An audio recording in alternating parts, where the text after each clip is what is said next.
Welcome to the One Year Bible, January 23. The Old Testament, Genesis chapter 46, verse 1 through chapter 47, verse 31. So Jacob set out for Egypt with all his possessions, and when he came to Beersheba, he offered sacrifices to the God of his father Isaac. During the night, God spoke to him in a vision. "Jacob, Jacob," he called. "Here I am," Jacob replied. "I am God, the God of your father," the voice said. "Do not be afraid to go down to Egypt, for there I will make your family into a great nation. I will go with you down to Egypt, and I will bring you back again. But you will die in Egypt with Joseph attending you." So Jacob left Beersheba, and his sons took him to Egypt. They carried him and their little ones and their wives in the wagons Pharaoh had provided for them. They also took all their livestock and all the personal belongings they had acquired in the land of Canaan. So Jacob and his entire family went to Egypt. Sons and grandsons, daughters and granddaughters, all his descendants. These are the names of the descendants of Israel, the sons of Jacob, who went to Egypt. Reuben was Jacob's oldest son. The sons of Reuben were Hanok, Palu, Hezron, and Carmi. The sons of Simeon were Jemuel, Jamin, Ohad, Jachin, Zohar, and Shaul. Shaul's mother was a Canaanite woman. The sons of Levi were Gershon, Kohath, and Merari. The sons of Judah were Onan, Shelah, Perez, and Zerah, though and Onan had died in the land of Canaan. The sons of Perez were Hezron and Hamul. The sons of Issachar were Tola, Pua, Jashub, and Shimrah. The sons of Zebulun were Sered, Elon, and Jalil.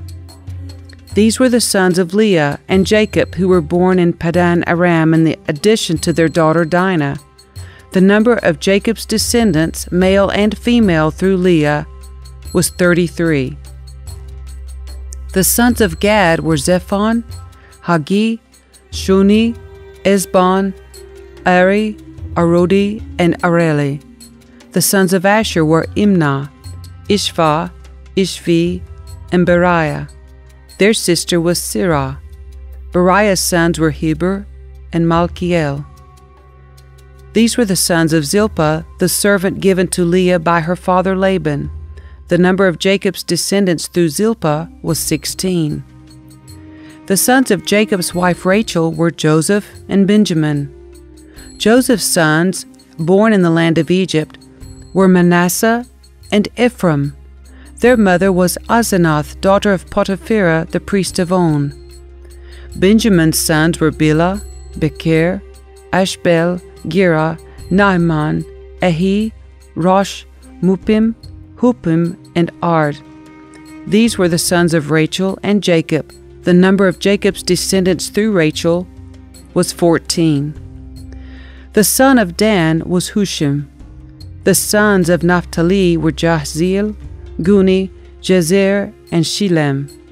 These were the sons of Bilhah, the servant given to Rachel by her father Laban. The number of Jacob's descendants through Bilhah was 7. The total number of Jacob's direct descendants who went with him to Egypt, not counting his sons' wives, was 66. In addition, Joseph had 2 sons who were born in Egypt, so altogether there were 70 members of Jacob's family in the land of Egypt.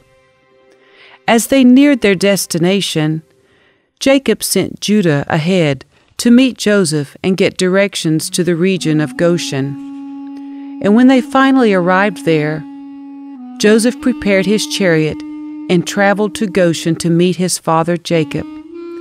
When Joseph arrived, he embraced his father and wept, holding him for a long time.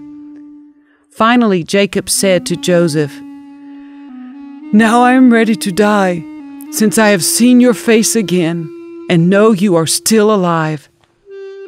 And Joseph said to his brothers and to his father's entire family, "I will go to Pharaoh and tell him, 'My brothers and my father's entire family have come to me from the land of Canaan. These men are shepherds, and they raise livestock. They have brought with them their flocks and herds and everything they own."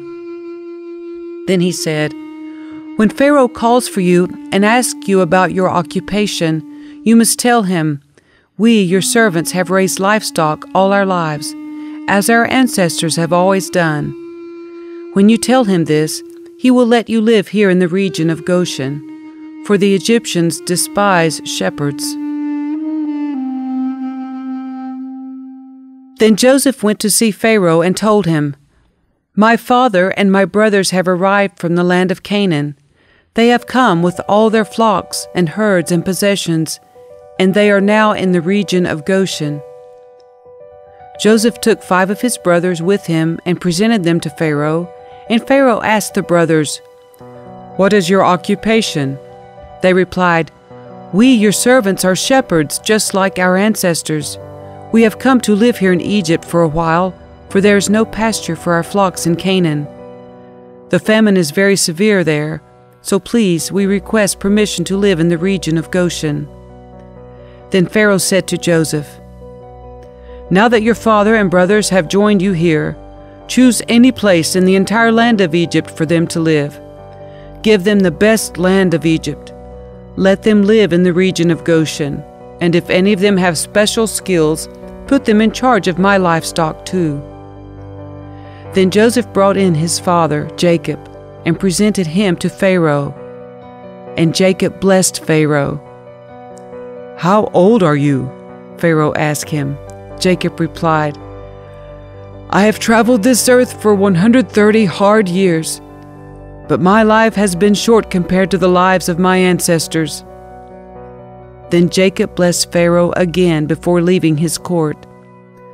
So Joseph assigned the best land of Egypt, the region of Ramses, to his father and his brothers, and he settled them there, just as Pharaoh had commanded.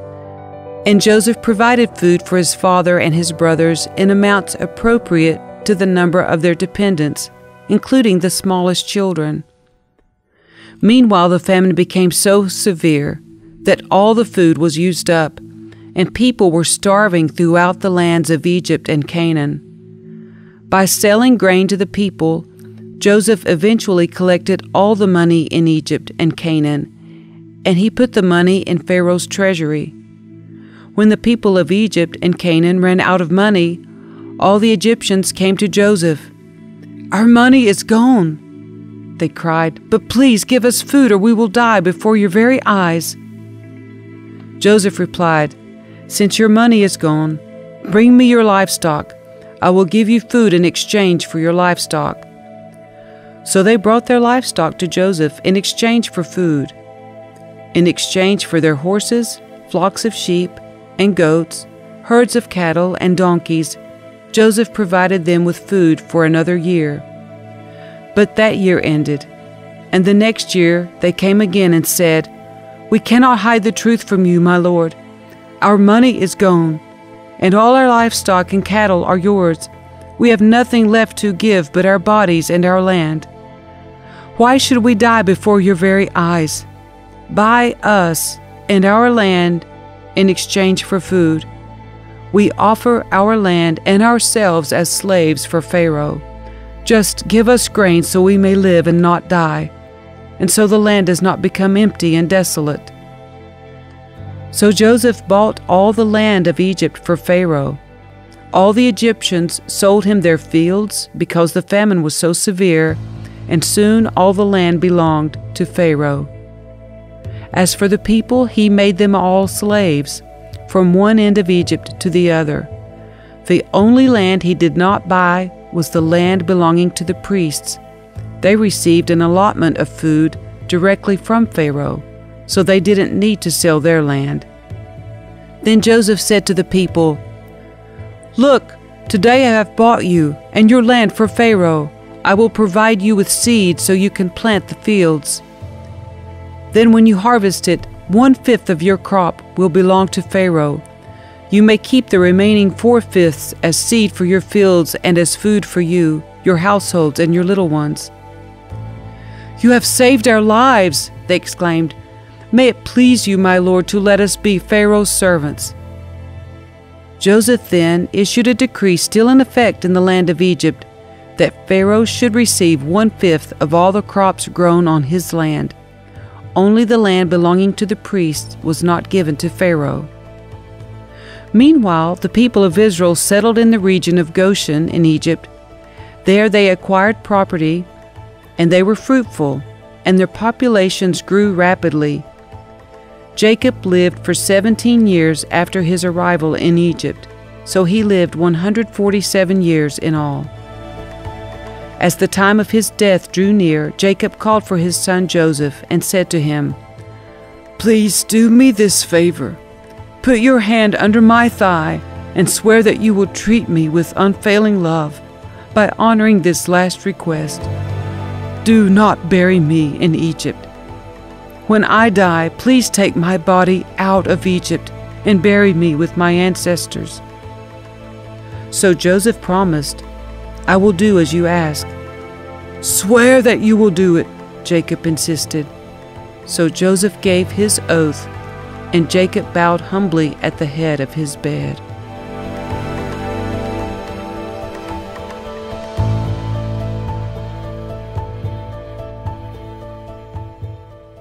The New Testament reading, Matthew chapter 15, verses 1 through 28. Some Pharisees and teachers of religious law now arrived from Jerusalem to see Jesus. They asked him, "Why do your disciples disobey our age-old traditions? For they ignore our tradition of ceremonial hand-washing before they eat."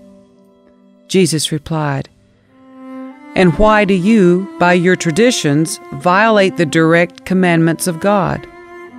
For instance, God says, 'Honor your father and mother,' and 'Anyone who speaks disrespectfully of father or mother must be put to death.' But you say it is all right for people to say to their parents, 'Sorry, I can't help you, for I have vowed to give to God what I would have given to you.' In this way, you say they don't need to honor their parents, and so you cancel the word of God for the sake of your own tradition. You hypocrites! Isaiah was right when he prophesied about you, for he wrote, 'These people honor me with their lips, but their hearts are far from me. Their worship is a farce, for they teach man-made ideas as commands from God.'" Then Jesus called to the crowd to come and hear. "Listen," he said, "and try to understand. It's not what goes into your mouth that defiles you. You are defiled by the words that come out of your mouth." Then the disciples came to him and asked, "Do you realize you offended the Pharisees by what you just said?" Jesus replied, "Every plant not planted by my heavenly Father will be uprooted. So ignore them. They are blind guides leading the blind. And if one blind person guides another, they will both fall into a ditch." Then Peter said to Jesus, "Explain to us the parable that says people aren't defiled by what they eat." "Don't you understand yet?" Jesus asked. "Anything you eat passes through the stomach and then goes into the sewer. But the words you speak come from the heart. That's what defiles you. For from the heart come evil thoughts, murder, adultery, all sexual immorality, theft, lying, and slander. These are what defile you. Eating with unwashed hands will never defile you." Then Jesus left Galilee and went north to the region of Tyre and Sidon. A Gentile woman who lived there came to him pleading, "Have mercy on me, O Lord, Son of David, for my daughter is possessed by a demon that torments her severely." But Jesus gave her no reply, not even a word. Then his disciples urged him to send her away. "Tell her to go away," they said. "She is bothering us with all her begging." Then Jesus said to the woman, "I was sent only to help God's lost sheep, the people of Israel." But she came and worshipped him, pleading again, "Lord, help me." Jesus responded, "It isn't right to take food from the children and throw it to the dogs." She replied, "That's true, Lord, but even dogs are allowed to eat the scraps that fall beneath their master's table." "Dear woman," Jesus said to her, "your faith is great. Your request is granted." And her daughter was instantly healed.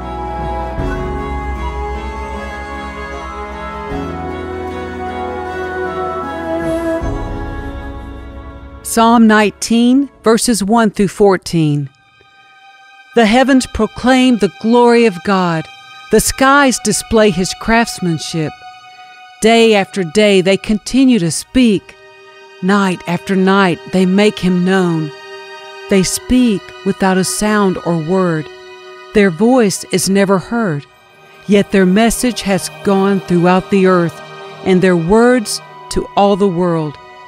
God has made a home in the heavens for the sun. It bursts forth like a radiant bridegroom after his wedding. It rejoices like a great athlete, eager to run the race. The sun rises at one end of the heavens and follows its course to the other end. Nothing can hide from its heat. The instructions of the Lord are perfect, reviving the soul. The decrees of the Lord are trustworthy, making wise the simple. The commandments of the Lord are right, bringing joy to the heart. The commands of the Lord are clear, giving insight for living. Reverence for the Lord is pure, lasting forever. The laws of the Lord are true. Each one is fair.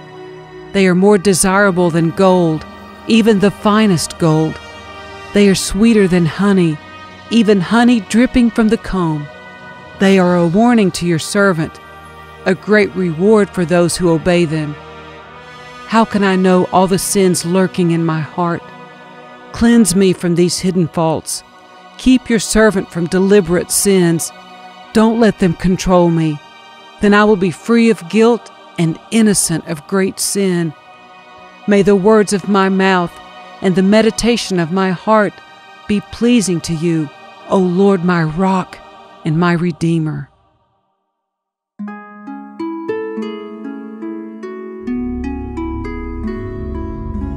Proverbs 4, verses 14 through 19.